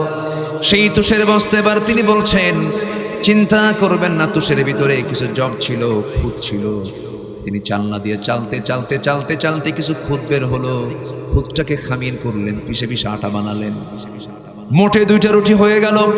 2টা রুটি সুন্দর করে বানায়া দিয়া স্বামীর হাতে দিয়ে বলছেন, স্বামী আমার, 2টা রুটি আপনি মেহমানের সামনে দিয়ে দিবেন, আপনি দেরি করবেন না, আপনি দেরি করলে পরে আপনার 1টা রুটি খাওয়া লাগবে, মেহমানের পেটটা ভরবে না। আমরা তো না খাওয়া আছি, 2টা রুটি দিয়ে চলে আসবে, চলে আসার সঙ্গে সঙ্গে আমরা দরজা বন্ধ করে দেব, দরজা লাগায়া দিয়া লাইট বন্ধ করলে ভাববে আমরা খেয়ে নিয়েছি। সারা রাত উপোস থেকে লাইট বন্ধ করে ঘুমের ভান করে ফজরের সময় যখন হয়ে গেছে, মেহমানকে ডাক দিয়া মেহমানকে সঙ্গে করে নিয়ে মসজিদের দিকে রওনা দিয়েছেন ওই সাহাবী। সালাম শেষ করার সঙ্গে সঙ্গেই রাসূল দেখতে পাচ্ছেন সবাই চলে যাচ্ছে, সবাই বিদায় নিয়ে চলে যাচ্ছে। রাসূল পিছন থেকে ডাক দিচ্ছেন, তালহা এইদিকে আসো, তুমি কোথায় যাচ্ছ? হুজুর আপনি আমাকে ডাকতেছেন কেন? বুঝতে পেরেছি গত রাত্রে মেহমানকে আমি সম্মান করতে পারি নাই, হুজুর আপনি আমাকে মাফ করে দেন। রাসূল বলছেন, উল্টা বলো কেন? গত রাত্রিতে তুমি এবং তোমার স্ত্রী মেহমানের সঙ্গে যে আচরণটা করেছো, আর সাজিমে খবর চলে গেছে, আমাকে জিবরাইল আমার সামনে এসে তোমার ব্যাপারে বলে গেছেন, গত রাত্রে তোমরা যে আমল করেছো, গোটা জিন্দেগীর শ্রেষ্ঠ আমল তোমাদের গত রাতে হয়ে গেছে। একটু আস্তে বলি সুবহানাল্লাহ, জোরে বলি সুবহানাল্লাহ। এই গুণটা কোন লোকের মধ্যে ছিল বলেন? বলেন কার কথা হচ্ছে? বলেন কার কথা? না, মূল জায়গায় যাই। আবার কোন সূরা থেকে কথা বলছি বলেন? লোকমান তো আগের মানুষ, তালহা তো পরের মানুষ। তালহাকে পরের মানুষ, তিনি সাহাবী ছিলেন। আর লোকমান নবীও নন, কিন্তু আল্লাহ পাক তাকে হিকমত দান করেছিলেন। সেই লোকমানের মধ্যে আল্লাহ পাক এই গুণটা দিয়েছিলেন। জোরে বলেন সুবহানাল্লাহ। একটা বিষয় মাথায় রাখবেন, মেহমান এবং আত্মীয় স্বজনের হক যদি আপনি আদায় করতে পারেন, হায়াত বৃদ্ধির এর চাইতে বড় আমল পৃথিবীতে আর দ্বিতীয়টা নয়। অসুখ হবে না আপনার পরিবারে, অসুখ বিসুখ আসবে না। এক্ষেত্রে মাদের একটা ভূমিকা আছে। মায়েরা যদি একটু উদার হন, তাহলে স্বামী এক্ষেত্রে কিছু করার থাকে না, তাই না? এক্ষেত্রে মাদের ভূমিকাটা বেশি। মায়েরা কি মাহফিল আছে? মাদের একটু উদাত্ত কণ্ঠে, উদাত্ত চিত্তে বলবো যে নিজের বাবার বাড়ির আত্মীয় স্বজন আসলে যে আদর আপ্যায়নটা করবেন আপনি, ঠিক সেম আপনার বাবা আসলে, আপনার ভাই আসলে, আপনার বোন আসলে আপনি যে আদর আপ্যায়নটা করবেন, ঠিক প্রত্যেকটা আত্মীয়ের ক্ষেত্রে যদি, প্রত্যেকটা মেহমানের ক্ষেত্রে যদি আপনি এমন আচরণ করতে পারেন, আল্লাহর কসম আপনার বাড়ির চালের বস্তার কোনোদিন চাল ফুরাবে না। জোরে বলি সুবহানাল্লাহ। মেহমানকে কখনো অসম্মান করা যাবে না। এটা আমাদের ইদানিং এটা কমে গেছে। মেহমানকে দেখলে আমরা বিপদ মনে করি। মেহমান কি নিরাপদ না বিপদ? বলেন বলেন বলেন বলেন, বিপদ না নিরাপদ? নিরাপদ। মেহমানকে কখনো অসম্মান করা যাবে না। লোকমান ইসলামের 9টা গুণ ছিল, এর মধ্যে 7টা বলেছি। ওইদিকে 13টা নসিহতের মধ্যে 9টা বলেছি, আরো কয়েকটা আছে। নাম্বার 8 হলো প্রতিবেশীর সঙ্গে সুন্দর আচরণ করেছেন তিনি। আপনার ঘরের সঙ্গে ঘর, তার রাস্তা নাই হাঁটার, আপনার বাড়ির পিছনে তার বাড়ি, আপনার জায়গা দিয়ে গলি দিয়ে হেঁটে হেঁটে চলে যায় তার বাড়িতে। হঠাৎ করে একদিন তার ছেলে মেয়ের সাথে আপনার ছেলে মেয়ের একটু গন্ডগোল হলো, ভুল বোঝাবুঝি হয়ে গেল অথবা গন্ডগোল লেগেছে, লাগার সঙ্গে সঙ্গেই রাস্তা বন্ধ, খোঁটা মারে। খোঁটা মারার সংস্কৃতি মনে হয় সাক্ষীরাই নাই। যে উঠবে সে খোঁটা মারে। এই বসে কি আছে? এগুলো আছে, এগুলো আছে। আপনি যে খোঁটা মারতেছেন, রাস্তা বন্ধ করে দিচ্ছেন, আপনি যার জমিনে খোঁটা মারছেন সেই জমিন তো আপনার নয়। সেই জমিন যদিও দুনিয়ার জিন্দেগিতে আরএস আপনার, খতিয়ান আপনার, দলিল আপনার নামে হচ্ছে, রেজিস্ট্রি অফিসে আছে, কিন্তু মূল জমির মালিকানা কার? আসতে বলবেন না কার? আল্লাহর মালিকানা। আপনি আল্লাহর জমিন আপনি খোঁটা মারলেন, আর যে বান্দাকে আটকায় দেওয়ার জন্য আপনি খোঁটা মারলেন, সেই বান্দা কার বান্দা? আল্লাহর বান্দা। আপনি কি জানেন যে ব্যক্তি একটা রাস্তা বের করে দিবে, আল্লাহ পাক তার জন্য জান্নাতের রাস্তা বের করে দিবে। এই কনসেপ্ট মেনে চললে পরে চেয়ারম্যানদের দরবার করা লাগে। চেয়ারম্যানদের দরবার করার কথা আমরা অত্যন্ত হৃদয়হীনতার পরিচয় দিই। এগুলো করবো না আমরা। আল্লাহ আমাদেরকে বোঝার তৌফিক দান করুন। জোরে বলি আমিন। সম্মানিত ভাইরা, অনেক কথা আছে, কিন্তু উঠেছি তো পরন্ত বেলায়, শেষ বেলার দিকে উঠেছি। একটু আগে ভাগে উঠলে সময় নিয়ে কথা বলা যায়, সুন্দর করে কথা বলা যায়। তো আমি যেখান থেকে আলোচনা করছি, আমি এই প্রসঙ্গগুলো আমি শেষ করেই ধীরে ধীরে আমি দোয়ার দিকে যাব। আর কিছু সময় আমার যদি লাগে, ঘন্টা খানেক আমাকে সময় দিচ্ছেন তো নাকি? জোরে বলি ইনশাআল্লাহ, আরো জোরে বলি ইনশাআল্লাহ। সম্মানিত ভাইয়েরা, নাম্বার 9 হচ্ছে সাইয়েদনা লোকমান বলেন, আল্লাহ পাক আমাকে এত সম্মান ইজ্জত দিয়েছেন এজন্য আমি অপ্রয়োজনীয় কোনো কথা এবং কাজ কখনো করি না। তার মধ্যে অপ্রয়োজনীয় কথাও ছিল না, অপ্রয়োজনীয় কোনো কাজ ছিল না। আচ্ছা বলুন তো, আমার দেশে বিকেলবেলা মানুষ প্রয়োজনীয় কাজে থাকে না অপ্রয়োজনীয় কাজে থাকে? অপ্রয়োজনীয় কাজে। এই চৌরাস্তার মোড়ে, ত্রিমোহনের মোড়ে কিছু চায়ের দোকান আছে, ওই চায়ের দোকানগুলোর নাম দিয়েছে আমি হলো গিবতখানা। আসতে বলবেন না, কি খানা বলেন? গিবতখানা। চূড়ান্ত গুনার জায়গা ওগুলো, গুণাক্ষরও বসবো না ওই সমস্ত জায়গা। যেখানে গিবত থাকবে সেখান থেকে উঠে আসবে।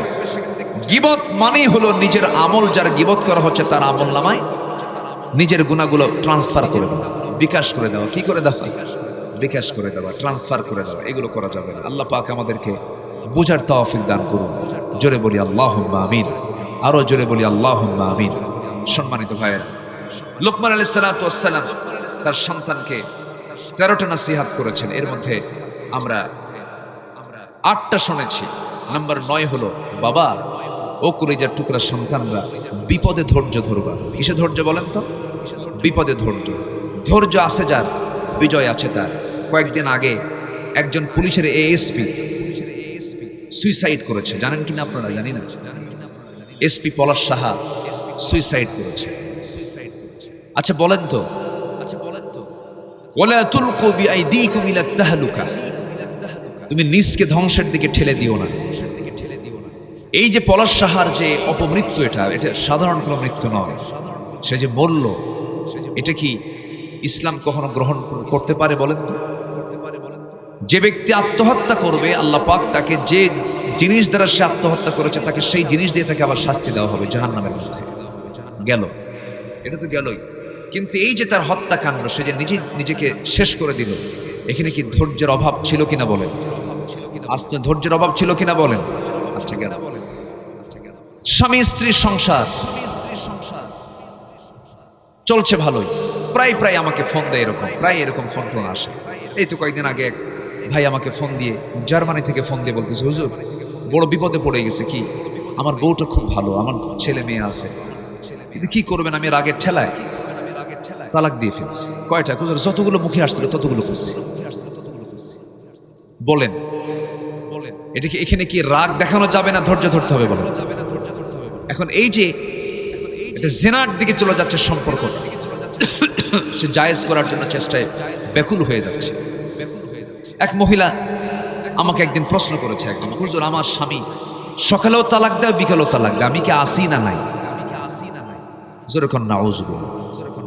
এটা জোরে বলেন না ভাই, নাউজুবিল্লাহ। এগুলো করা যাবে না। তাহলে আমাদের ধৈর্য দরকার না রাগ দরকার? জোরে বলেন, ধৈর্য যোগ্যতা না রাগ যোগ্যতা? কোনটা যোগ্যতা বলেন? রাগ কি যোগ্যতা না ধৈর্য যোগ্যতা? ধৈর্য যোগ্যতা। ভাইরে, স্বামী এবং স্ত্রীর ভিতরে যে সম্পর্কটা, এটা হলো জান্নাতের সম্পর্ক। জোরে কোন সুবহানাল্লাহ। এই সম্পর্ককে বজায় রাখতে হবে। আমার মা আমার একটু কানে দেওয়া হয়েছে স্বামীর আনুগত্য নিয়ে একটু কথা বলার জন্য। দিন যত যাচ্ছে আমার দাদির ভিতরে স্বামীর প্রতি যে শ্রদ্ধা, সেই শ্রদ্ধা কি আজকের ভাবির ভিতরে আছে? আসতে বলবেন না আছে? আমার দাদির এলেম কালাম কম ছিল, কিন্তু সম্মান ভক্তি শ্রদ্ধা কম ছিল না, বেশি ছিল। তবে হ্যাঁ, যারা আদর্শ স্বামী স্ত্রী তারা কিন্তু উভয়ের কথা শোনে, উভয়কে সম্মান করে, উভয়কে মর্যাদা দেয়। আপনি কি জানেন, আপনি যদি আপনার বউকে সম্মান করতে পারেন, আপনার সন্তান আপনাকে সম্মান করতে শিখবে। এটা বুঝতে হবে। আচ্ছা একটা প্রশ্ন করবো আমি, বলেন তো, মা বড় না বউ বড়? ভালো করে বলো, মা বড় না বউ বড়? হ্যাঁ, মা বড়। কিন্তু আপনার যে বউ, সে কি আরেক সন্তানের মা না? তার কি সন্তান নাই? আছে না নাই বলেন? আছে না নাই বলেন? সে তো আরেকজনের মা, তাকেও সম্মান করার দরকার আছে না নাই? সম্মান করতে হবে। আপনারা কি বইয়ের কথা শোনেন? কিচ্ছু কয় না, দেখছেন?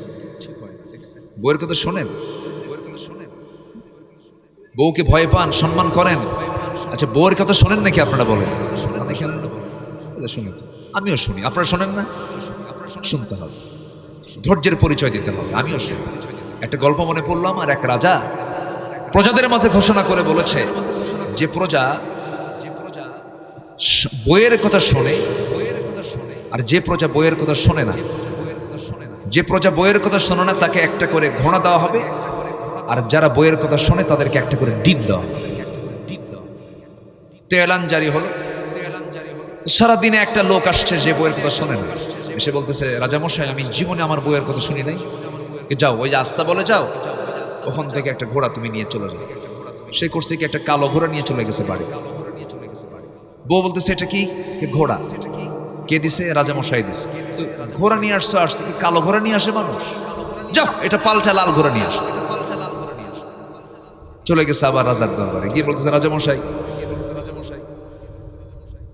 ঘোড়া তো নিয়ে গেছি, কিন্তু ঘোড়া তো পছন্দ হয় নাই। কেন? ঘোড়াটা লাল হলে ভালো হতো। এই কথা তোরে কে বললো? কে? বউ আমার শিখায় দিল। রাজা বলে, ঘোড়া থুইয়া ডিম নিয়ে যাবে। কি কথা কি বুঝতেছ না? ঘোড়া থুইয়া কি নিয়ে যা? ডিম নিয়ে যা। সন্ধ্যার পরে এখন রাজা চলে গেছে বাড়িতে, রানীর সামনে দাঁড়ায় আছে। রানী এখন মুসকে হাসি মেরে বলে, রাজামশাই পাইলেন কি? স্বামী বইয়ের কথা শোনে না এমন পুরুষ কি পাইছেন? কে? পাইছিলাম একটা, কিন্তু ও দেখি পরে আবার বইয়ের কথাই শোনে, ওকে আবার ডিম দিয়ে পাঠায় দিচ্ছে। কে? শোনেন, ওতে যারা বইয়ের কথা শোনে তাদেরকে ঠকানোর কি দরকার? একজনকে ঘোড়া দিবেন আর একজনকে ডিম দিবেন, এটা হলো? 5 কেজি করে চাল দেন যারা বইয়ের কথা শোনে।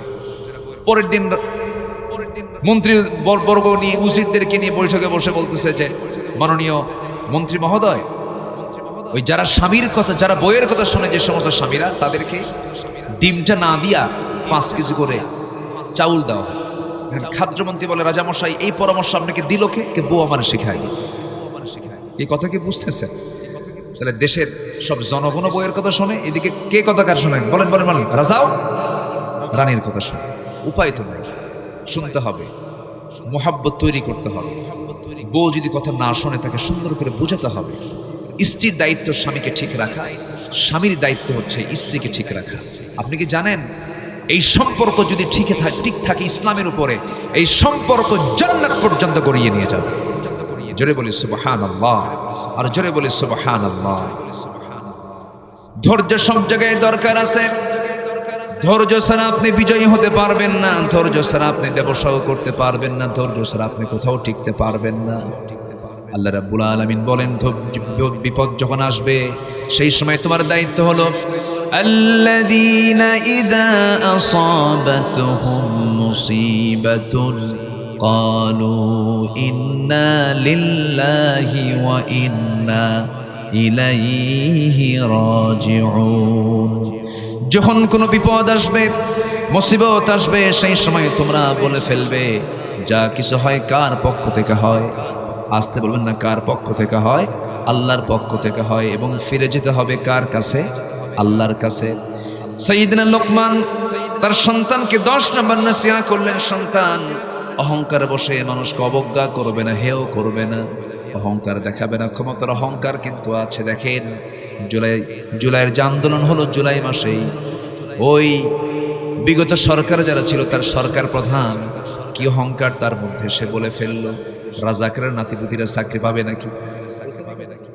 মারাত্মক কথা বলেছে।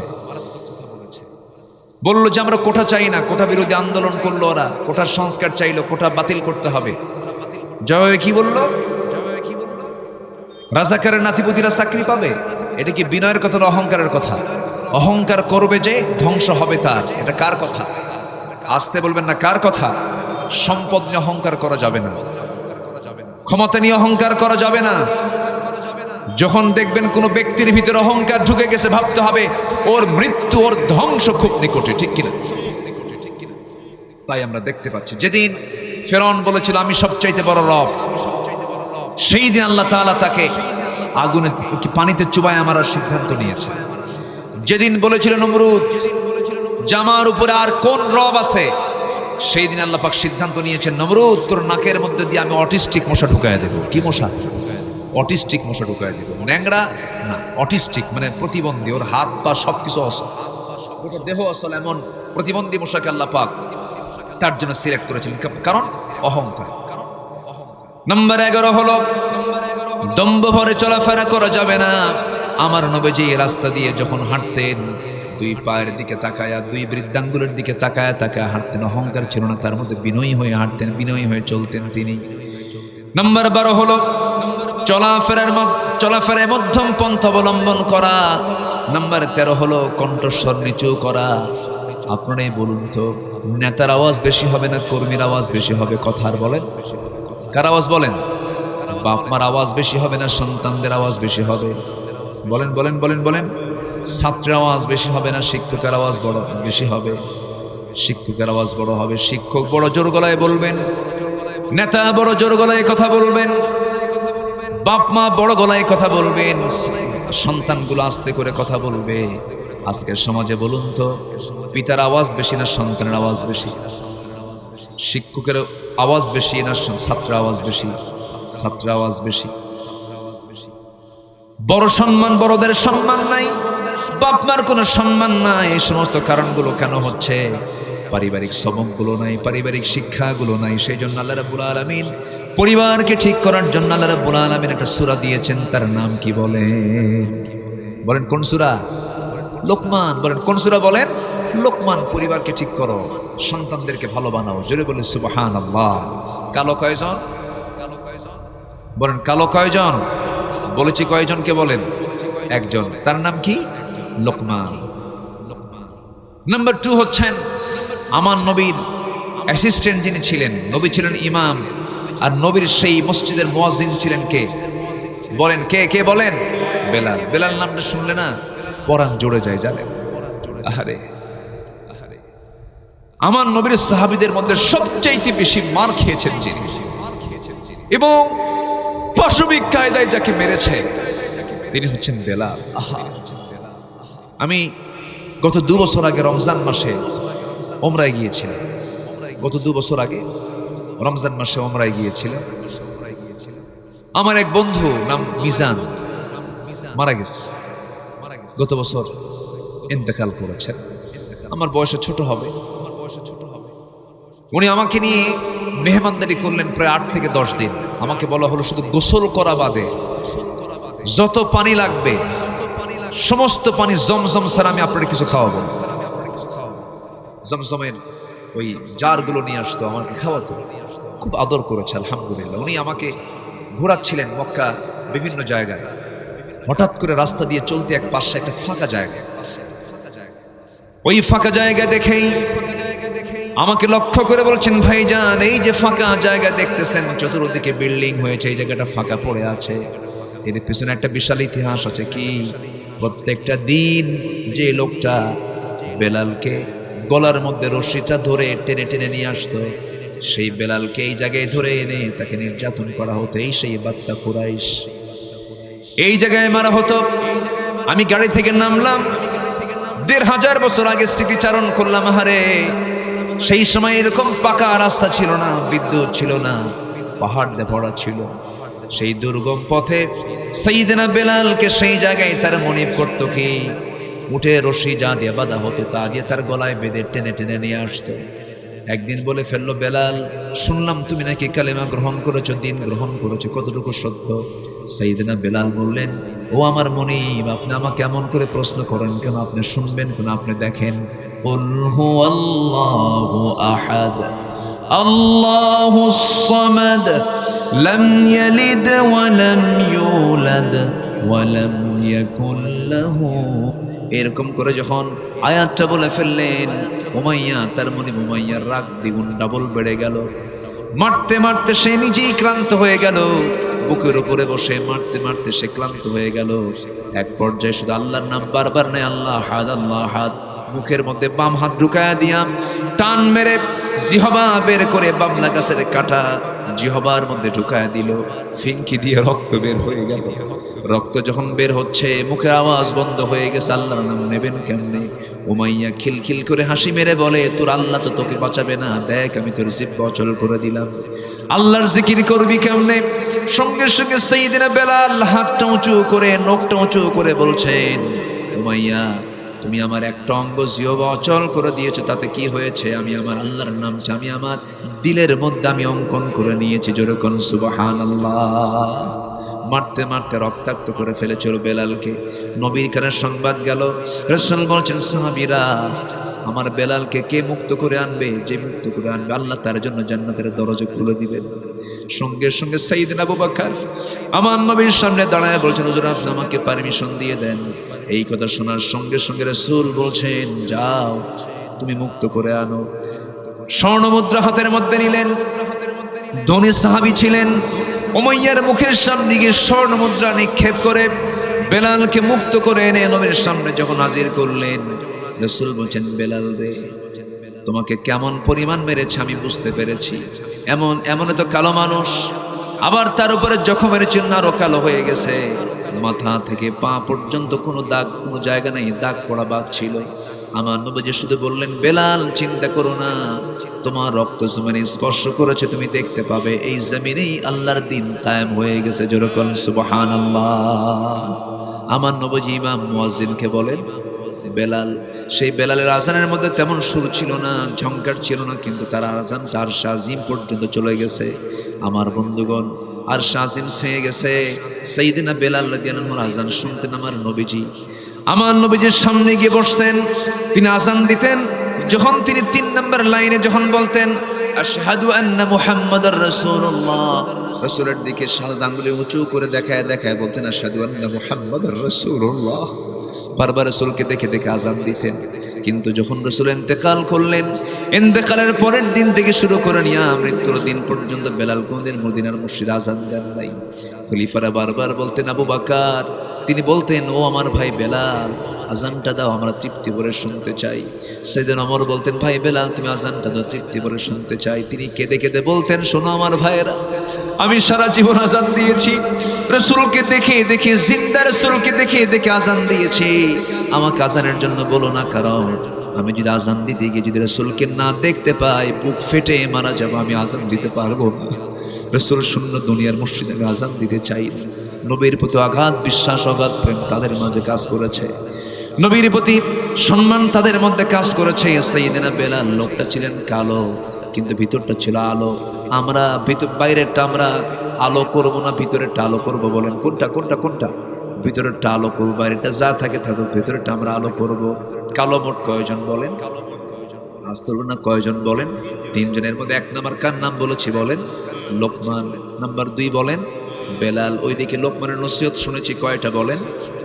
বলেন বলেন বলেন বলেন। ব্যক্তিগত গুণ শুনেছি কয়টা বলেন? 9টা। বলেন কয়টা? 9টা। রাগ করতেছেন নাকি আপনারা? আলোচনা তো কিছু নিয়ে যেতে হবে, এই জন্য তো মনে করে দিচ্ছি বারবার। সম্মানিত ভাইয়েরা, এই জন্য আমরা বাপ হব। কার মতো বাপ হব বলেন?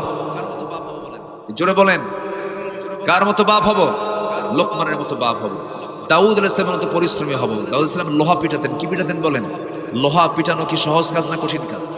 কঠিন কাজ। কিন্তু তার লোহা পিটানো কষ্ট হতো না, তার হাতটা ছিল এত শক্ত যে লোহা তার হাতে আসলে কাদার মতো নরম হয়ে যেত। জোরে বলি সুবহানাল্লাহ। লোকমানের মতো বাবা হব, দাউদের মতো পরিশ্রমী হব, মারিয়ামের মতো ধৈর্যশীলা মা হব। আমার মায়েরা শোনেন, প্রতিবক্তা হব, ধৈর্যশীলা হব মারিয়ামের মতো।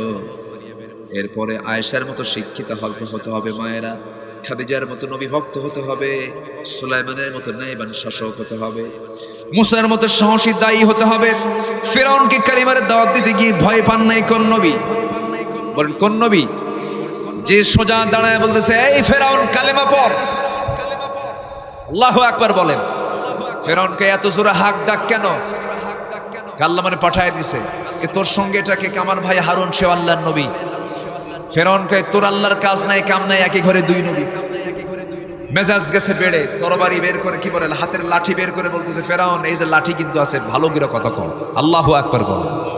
অত্যন্ত চটাল নবী ছিলেন লোকমানের, কি বলে, মুসা আলাইহিস সালাতু ওয়াস সালাম। এই জন্য মুসার মতো আমরা শক্ত দায়ী, সাহসী দায়ী হব। জোরে বলি ইনশাআল্লাহ। নূহের মতো, নূহ আলাইহিস সালামের মতো ধৈর্যশীল দায়ী হব। তার দাওয়াতে বই মানানে নাই, তার দাওয়াতে সন্তানই মানানে নাই। বলেন তো এটা কি কম ধৈর্যের পরিচয়? 900 বছর কালিমার দাওয়াত দেওয়ার পরে বই মানানে নাই, ছেলেই মানানে নাই, তাহলে কি ধৈর্যের দরকার আছে না নাই? বলেন। তাহলে লোকমানের মতো বাবা হব, দাউদের মতো পরিশ্রমী, মরিয়মের মতো ধৈর্যশীলা, রহিমার মতো প্রতিভক্তা, আয়েশার মতো শিক্ষিতা, খাদিজার মতো নবীভক্ত, সুলাইমানের মতো ন্যায়বান শাসক হওয়া, মুসার মতো সাহসী দায়ী হওয়া, নূহের মতো ধৈর্যশীল দায়ী হওয়া, ইউনুসের মতো বিপদে ধৈর্যের পরিচয় দেওয়া, অসুখ হলে পরে কখনো মন খারাপ করা যাবে না। এরপরে আদমের মতো পারিবারিক রক্ষণশীল হওয়া। আদম আলাইহিস সালাম দুনিয়াতে পড়েই কাকে খুঁজতেছিল বলেন? কাকে খুঁজতেছিলেন? দুনিয়াতে পড়েই কাকে খুঁজে বলে? পরিবারের প্রতি তো যত্নশীল হওয়ার দরকার আছে না নাই? আর আজকের কিছু কিছু স্বামী আছে বউ কই হিসাবই রাখে না, যা ঘোর আছে কিনা বলেন, আছে কিনা বলেন? স্বামীর পাহারা দেবে স্ত্রী, স্ত্রীর পাহারা দেবে স্বামী, দুজন দুজনকে পাহারা দেবে, একজন আরেকজনকে কি করবে? পাহারা দেবে। দেখেন, আমি মাঝে মাঝে প্রায় বলি, বউ হলো স্বামীর পাহারাদার। বউ নিয়ে যদি কোনো স্বামী যদি রাস্তায় হাঁটে, ধরেন একটা অটোতে ইজি বাইকে চললো, ইজি বাইক কে দেখে কি বলে? ইজি বাইক বলে চার্জার গাড়ি আছে, চার্জার গাড়িতে চড়ে, চার্জার গাড়িতে একজন চড়ে না, বহুজন চড়ে, 4-5 জন 6 জন চড়ে। হয়তো চড়তে নিয়ে স্বামী স্ত্রী ওরা একসাথে বসেছে, কিন্তু সামনে সুন্দরী একটা মেয়ে বোরকা ছাড়া বসছে। এখন যেতে যেতে হঠাৎ করে কোন ক্রমে যদি স্বামীর নজরটা যদি ওই পরনারীর দিকে পড়ে, আর এই দৃশ্য যদি বউটা যদি দেখে যে 30 সেকেন্ড ছায়াছিল, ওই সময় কিচ্ছু বলবে না, সারাদিন কিছু কবে না, কিন্তু ওটা ভিতরে জমা করে রাখবে। সন্ধ্যার পরে যখন ডাকবে, সুইটি এদিকে আসো তো, থাও তোমার সুইটি, কি কথা কি বুঝতেছেন? তুমি ছায়া থাকো আরেক দিকে। তাহলে বউ সাথে নিয়ে চললে নিরাপদ না বিপদ? বলেন, বিপদ না নিরাপদ? নিরাপদ। এই জন্য বউকে সাথে নিয়ে চললে ইমানের পাহারাদার হয়, যত্নশীল হতে হবে। স্বামী স্ত্রী যত্নশীল হবে, স্ত্রী স্বামীর যত্ন। আসল যত্ন কাকে বলে জানেন? স্বামীর ইমানের যত্ন নিতে হবে, আর স্বামীর দায়িত্ব হলে বইয়ের ইমানের যত্ন নিতে হবে। বইয়ের ইমানের যত্ন মানে কি? বউকে মাথা থেকে পা পর্যন্ত পর্দায় রাখতে হবে। পর্দার মধ্যে রাখাই হচ্ছে স্বামীর যত্ন, স্বামীর খেয়াল রাখা। আদম আলাইহিস সালাম দুনিয়াতে বসেই, দুনিয়াতে এসেই কাকে খুঁজতেছেন বলেন? স্ত্রীকে খুঁজতে। আমার হাওয়া কোথায় গেল? এই জন্য আমরা বলি, আদমের মতো পারিবারিক রক্ষণশীল হতে হবে, ইউসুফের মতো পবিত্র হতে হবে। তাকে নাপাক করার জন্য ব্যস্ত করেছিল জুলাইখা। তিনি কি নাপাক হয়েছিলেন না পাক ছিলেন? বলেন বলেন বলেন। জেনার দিকে গিয়েছেন না জেনা থেকে মুক্ত রেখেছেন? মুক্ত রেখেছেন। যুবকরা ইউসুফের মতো চরিত্রবান যুবক হও, আল্লাহ তোমাকে জান্নাতের মতো বড় নিয়ামত তোমাকে দান করবেন। সতীত্বের হেফাজত করতে হবে আমার মায়েরা ও যুবকরা, তোমার চরিত্রের সৌন্দর্য টিকে রাখতে হবে। তোমাকে যেমন করে হোক সৌন্দর্য নষ্ট করা যাবে না, চরিত্র নষ্ট করা যাবে না। এরপর আসিয়ার মতো হকের পক্ষে দাওয়াত, হকের পক্ষে অনড় থাকতে হবে। স্বামী তাকে দুনিয়া থেকে 2 টুকরা করে বিদায় করে দিল, কিন্তু আসিয়া কার পথে টিকে থাকলেন? আল্লাহর পথে। আবু বকরের মতো দৃঢ়চেতা হও, ওমরের মতো সাহসী হও। আমাদের আবু বকর আছে না নাই? কারো কাছে যেতে হবে না, আমাদের আবু বকর আছে দৃঢ়চেতার জন্য, আমাদের ওমর আছে সাহসীর জন্য, আমাদের আলী আছে বীরের মডেল হিসাবে, আমাদের ধৈর্যশীল আছে ওসমান। আমাদের কোনো চিন্তা নাই, আমরা এমন চরিত্রবান হব। জোরে বলি ইনশাআল্লাহ, আরো জোরে বলি ইনশাআল্লাহ, আরো জোরে বলি ইনশাআল্লাহ। তাহলে আমরা সাইয়েদনা লোকমানকে আমরা আজকে একটু স্টাডি করলাম, গবেষণা করলাম, তার চরিত্র এবং তার নসিহতগুলো আজকে আমরা শুনলাম। সাথে আমরা 3 জন কালো মানুষের পরিচয় পেয়েছি। এর মধ্যে কয়জনকে পেয়েছি আমরা বলেন তো? 2 জন। একজনকে বলেন লোকমান, আরেকজনকে বেলাল। আরেকজনকে বলছি, এটা কি এবার বলবো না আগামীতে বলবো? আগামীতে কি আজকে বলবো? শুনবেন সবাই, শুনে যাবেন। জোরে বলি ইনশাআল্লাহ, জোরে বলি ইনশাআল্লাহ। খুব ভালো মানুষ আপনারা। আরেকজন হচ্ছেন আরেকজন কালো সাহাবী। সেই কালো সাহাবীটা নবীর সামনে মুখ একদম কালো করেই বসে আছে। রাসূল বলেন, সাহাবী তোমার মুখটা কালো কেন, মনটা খারাপ কেন, কি হয়েছে? হুজুর, জীবনে বিয়ে করার জন্য বহু চেষ্টা করলাম, কিন্তু বিয়ে করতে পারতেছি না। যে যুবক বিয়ে পাগল হয় সে ব্যক্তি চরিত্রবান। সে যুবকটা কি? চরিত্রবান। আর যে যুবক বিয়ের জন্য পাগল না, ও কি ঠিক আছে না বাইপাস মারে? আসতে কই কি ঠিক আছে? ও ঠিক নেই, ও বাইপাস মারে, কিন্তু ও ঠিক নাই। যে যুবকটা বিয়ের জন্য অস্থির হবে, ভাবতে হবে সে নিজের চরিত্র ঠিক রাখতে চায় বলেই বিয়ে করতে চাচ্ছে। এটা বাপ মাকে এই পালসটা বুঝতে হবে। অনেক বাপ মা আছেন সন্তানদের বিয়ের ব্যাপারে সচেতন না। আগে বলে তুই আগে নিজের পায়ে দাঁড়া, ও কি অন্যের পায়ে দাঁড়া থাকে? নিজের পায়ে দাঁড়ায়। সম্মানিত ভাইয়েরা, সম্মানিত তো এই সাহাবীর মন খারাপ, হুজুর বিয়ে হয় না, আমি কালো মানুষ। কি মানুষ বলেন? কালো মানুষ।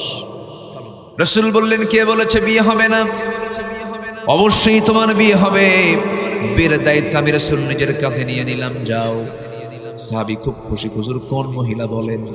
তুমি চলে যাও ওহাবের ঘরে, ইবনে ওহাব, তাকে গিয়ে বলো আমি পাঠায় দিছি। সঙ্গে সঙ্গে তিনি বলছেন, হুজুর আমি নিজে গিয়ে বলতে পারবো না, আপনি একটা লিখিত করে দেন। লিখিত একটা চিঠি নিয়ে রাসূলের পক্ষ থেকে নিয়ে সেই চিঠিখানা নিয়ে মেয়ের বাবার কাছে গিয়ে বলছি, ইবনে ওহাব এই যে চিঠি পড়ো, তাড়াতাড়ি ব্যবস্থা করো। তাড়াতাড়ি কি করো? ব্যবস্থা করো।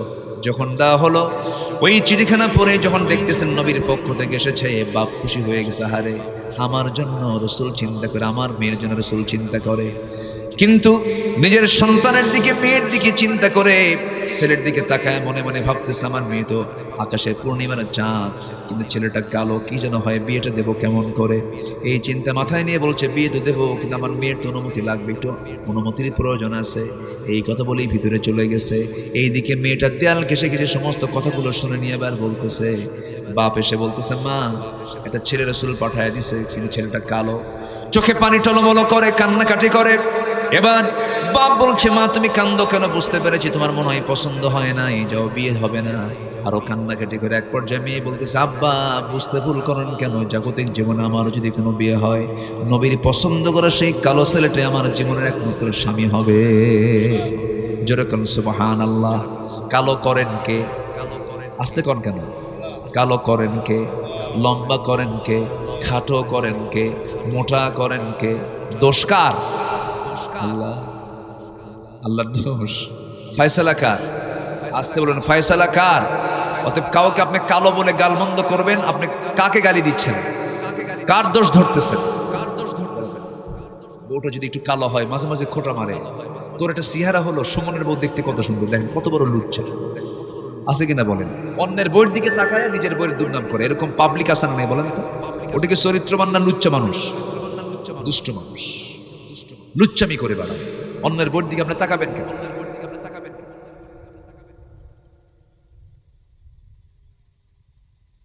সাদ আল আসওয়াদ সুলাইমি, ওই কালো সাহাবী সাদ আল আসওয়াদ সুলাইমি অপেক্ষার প্রহর নিয়ে গুনছেন।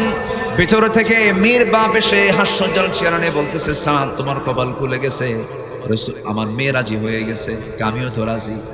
দৌড় মেরে নবীর কাছে গিয়ে বলছে, হুজুর মেয়েও রাজি, মেয়ের বাপও রাজি, আমিও রাজি। রাসূল বলছেন, ও সাহাবী বিয়ে তো করবা, ঠিক আছে, ভালো কথা, টাকা পয়সা আছে নাকি? হুজুর টাকার দায়িত্ব আমারে দিলে বিয়ে হবে না, আমার টাকা পয়সা নাই। হুজুর আপনি যেহেতু সব দায়িত্ব নিলেন, আপনি টাকা দেন, আমি বিয়ে করি। সুবহানাল্লাহ বলবেন। আমার নবীজি খুব মজার মানুষ ছিলেন, সবাইকে মিশে মিশে কথা বলতেন, হাসি খুশি মানুষ ছিলেন মুহাম্মদ সাল্লাল্লাহু আলাইহি ওয়াসাল্লাম। জড়িয়ে ধরে বলছেন, সাদ যাও, দায়িত্ব নিন।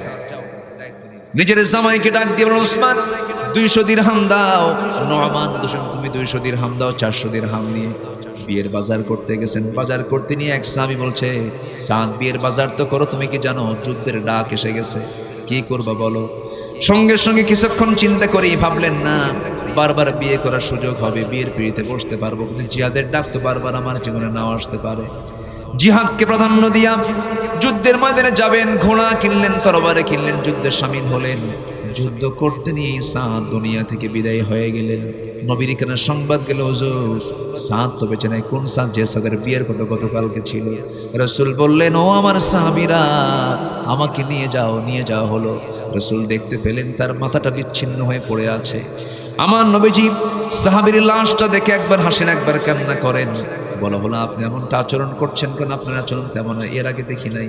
রাসূল বলছেন, আমি কাঁদতেছি, এজন্য সব দায়িত্ব আমি নিজের কাঁধে নিলাম, কিন্তু আমি সাদকে বিয়ে করাতে পারলাম না।